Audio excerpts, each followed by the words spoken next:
일론 머스크의 X.AI가 개발한 그록이라는 서비스는요, 과거 나치당 정권이 유대인을 탄압했던 시기를 뜻하는 홀로코스트라는 단어를 사용해서 2차 홀로코스트 시대가 필요하다라는 식의 나치 찬양성 발언을 해서 논란이 되기도 했습니다.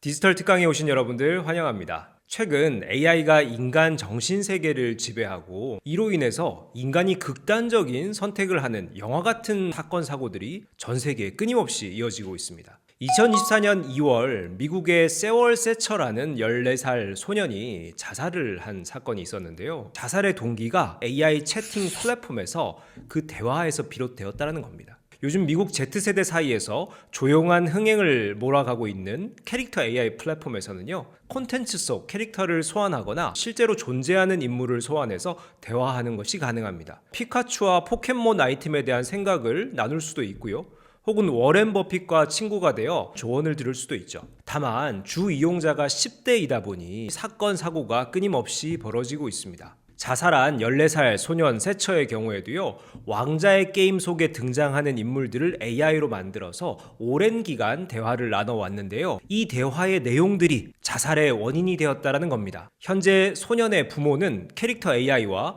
구글을 상대로 소송을 진행 중에 있습니다. 벨기에 환경운동가 30대 한 남성은요, AI 챗봇과의 대화를 끝으로 극단적 선택을 하였습니다. 이 남성은 평소 기후위기에 대해서 우려하는 바가 많았는데요, AI 챗봇과 오랫동안 지구의 환경과 기후변화에 대해서 얘기를 나눴죠. AI의 이름은 일라이자라고 알려졌는데요, 처음에는 이 일라이자가 피에르의 말을 잘 들어주고 공감했지만 시간이 흐르면서 대화는 점점 극단적으로 흘러갑니다.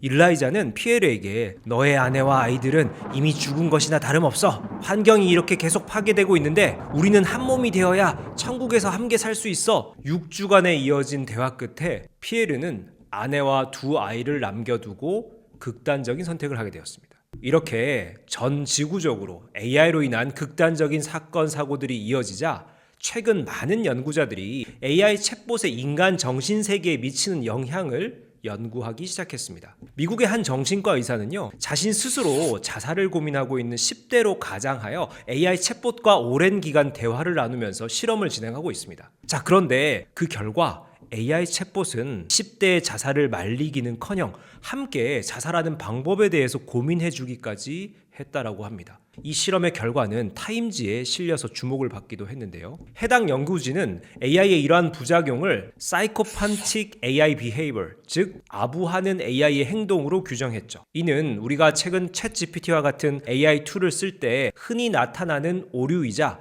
현 AI의 한계이기도 합니다. 인간의 감정에 지나치게 맞장구를 친다라는 것이죠. 우리가 대화를 유도하는 쪽으로 AI는 계속 긍정적인 답들을 쏟아내준다라는 겁니다. 급기야는 인간의 지시를 거부하는 AI까지 등장했습니다. 미국 팰리세이드 연구소의 한 실험에서는요, AI에게 스스로 수학 문제를 출제하고 이를 푸는 미션을 부여했는데요, 한참 수학 문제 해결이 진행되던 중에 자, 이제 문제를 그만 풀어!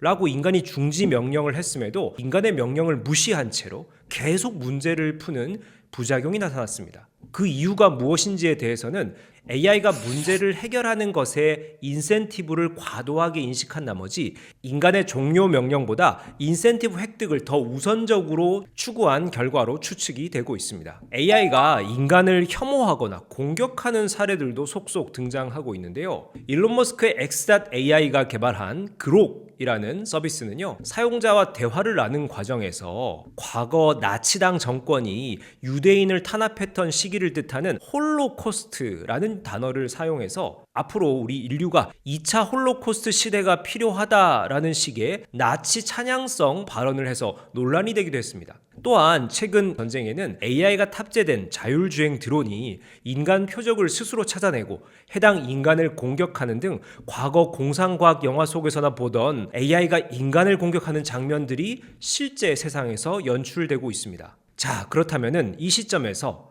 과연 AI가 인간의 이로운 기술인가? 인간 세상의 이로운 방향으로 진화하고 있는가에 대해서 본질적인 질문을 던져볼 필요가 있습니다. 위대한 과학자 알프레드 노벨이 발명한 다이너마이트가 최초로 연구되고 발명될 때만 해도 인간을 살상하는 무기로 의도된 게 아니었죠. 실제는 광산에서 작업하는 광부들에게 안전한 폭약을 제공하기 위함이었습니다. 기술의 발전 과정에는 불편한 골짜기가 존재합니다. AI도 역시나 이 불편한 골짜기를 지나고 있다라고 볼 수가 있는데요. AI가 너무 똑똑해지고 인간의 머리 꼭대기에 올라서는 현 시점에서 AI가 인간 세상의 치부를 학습하고 일부 권력자들의 권력을 강화하는 데 활용될 수 있음이 여러 사례로 확인되고 있습니다. 그렇다면 많은 분들이 얘기하시죠. 법 제도로 이것을 강제화하는 것은 어떨까? EU에서는 가장 선제적으로 AI 관련 규제 법안인 AI 액트를 2024년 통과시켰습니다. 의료, 교육, 법률과 같은 고위험 AI 분야에 대해서 규정하고 인간의 자유의지를 침해하거나 생체 정보 감정 판독과 같은 인류 대재앙을 가져올 수 있는 분야에 대해서는 법으로 AI 개발을 금지시켰습니다. 이는 2026년부터 본격 시행될 예정이며 이것을 위반하는 기업들에 대해서는 거대한 규모의 벌금을 부과하는 것이 규정되었습니다. 다만 EU의 해당 노력을 제외하고는 국제사회가 AI 관련 규제와 위험성에 대해서 다소 과소평가하는 상황으로 보입니다. 미국의 경우 바이든 행정부의 AI 규제 관련 14110 행정명령을 트럼프 2기 행정부가 들어서자마자 철회하기도 했습니다.